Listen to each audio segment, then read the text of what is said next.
For years, millions of viewers tuned in to watch Steve and Susie Fletcher restore precious heirlooms, witnessing their calm and steady hands bring life back to damaged objects.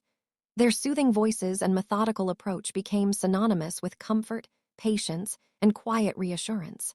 But behind the tranquil facade of the repair shop, there was a hidden weight both siblings had carried for decades, until now. For the first time, Steve and Susie are opening up about their past, revealing layers of their story that have long been kept hidden. What they share today transforms how we understand the peaceful calm we've seen on screen for years. At the core of their success was the repair shop's unique approach, a focus on quiet, careful restoration, not drama or sensationalism.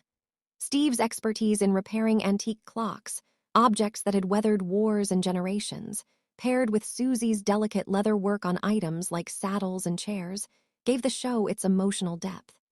They weren't just restoring objects, they were preserving history, one object, one story at a time.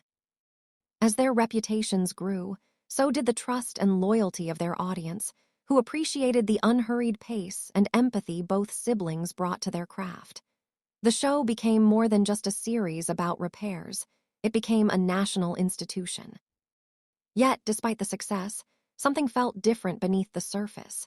Viewers observed the bond between Steve and Susie, noticing the subtle glances exchanged between them during particularly poignant moments, or the way their voices softened when discussing family history. Their calmness seemed almost too practiced, too precise. It became evident that there was more to their story than the idyllic portrayal seen on television. Over time, both Steve and Susie admitted that the quiet they exuded on screen wasn't simply a professional trait. It was a survival mechanism learned from their difficult childhood. Growing up in Oxfordshire, their family home seemed ordinary at first glance. However, it was far from typical. Their mother, who suffered from severe postnatal depression at a time when mental health issues were seldom acknowledged, was emotionally distant and, at times, physically unreachable. Steve and Susie were left to navigate a world of confusion and fear, with no language to express the strain they felt. Their father, unable to cope with the mounting pressure, suffered a nervous breakdown, leaving the children with no choice but to adapt. Silence became their shield. It wasn't rebellion or chaos they learned. It was how to quietly endure and how to suppress their emotions in the face of hardship. This early lesson in silence shaped how both Steve and Susie approached their lives as adults. Steve, the eldest, became methodical and precise, finding stability through routine and responsibility. Susie, on the other hand, found solace in the tactile world of craftsmanship. Leather restoration, which demanded attention to detail and patience, offered her a way to channel her emotions into something tangible and controlled. Both siblings learned to manage their pain without expressing it outwardly, a lesson that carried with them into adulthood. As Susie established herself in the United States, far from her family, her life seemed stable on the outside. She built a respected leather restoration business in Boulder, Colorado, where her skills earned her the admiration of peers and clients alike. Yet, behind closed doors, her personal life was unraveling. Her marriage to Rob, which had once felt like a supportive partnership, took a dark turn as control and anger became a recurring theme.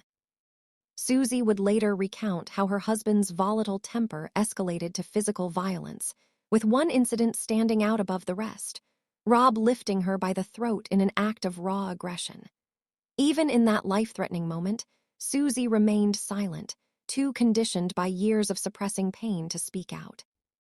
For years, she endured the emotional and physical turmoil in isolation, believing she had no right to voice her suffering. But in the midst of it all, her craft provided a rare refuge. Leather restoration was predictable, governed by rules and processes. Unlike her personal life, it offered clarity and structure.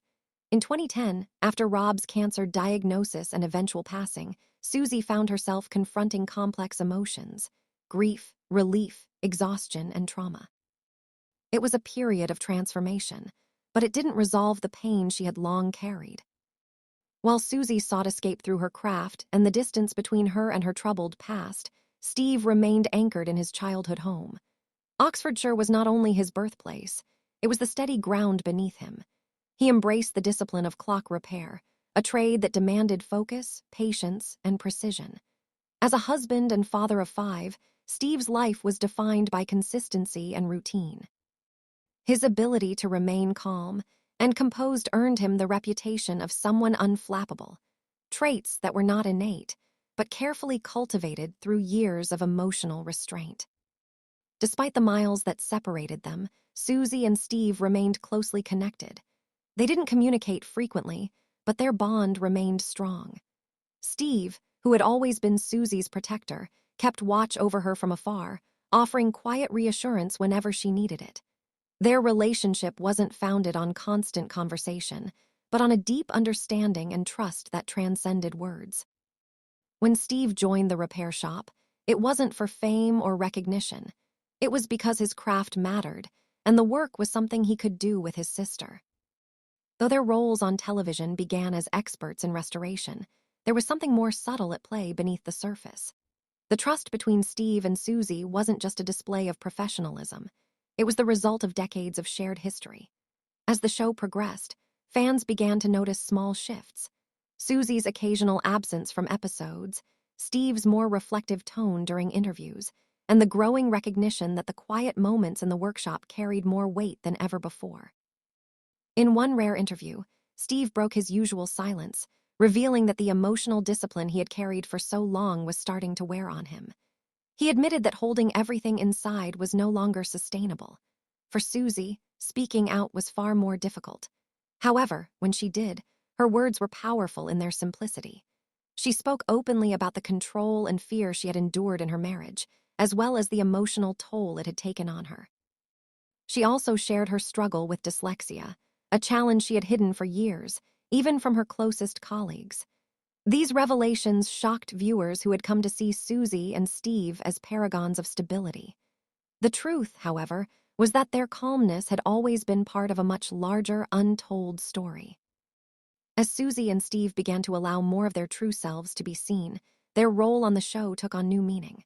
Their quiet restoration of objects became symbolic of their own healing journeys. Susie's leatherwork wasn't just about fixing broken items, it was about mending parts of herself. For Steve, the workshop became a space for acknowledging the weight he had carried for so long without speaking of it. Their work together in the repair shop became more than just a television show. It became a way for them to come to terms with their past, to face the damage that had been done, and to repair it piece by piece. Their bond, once admired for its calm and quiet strength, now resonated on a deeper level. Viewers saw their patience and restraint not as a performance, but as a survival skill that had been honed over years of hardship. The quiet moments, the thoughtful pauses, and the way they worked together to restore objects and people alike now carried an emotional weight that was impossible to ignore. They were no longer just restoring objects, they were healing themselves. And in doing so, they offered viewers a new understanding of the true meaning of restoration. It's not about returning things to how they once were, but about accepting and mending what has been broken. Through their vulnerability, Suzie and Steve Fletcher have transformed not just how we see them, but how we understand their craft. The repair shop, once a symbol of patience and calm, has become a testament to the power of silence, endurance, and the slow, deliberate work of healing.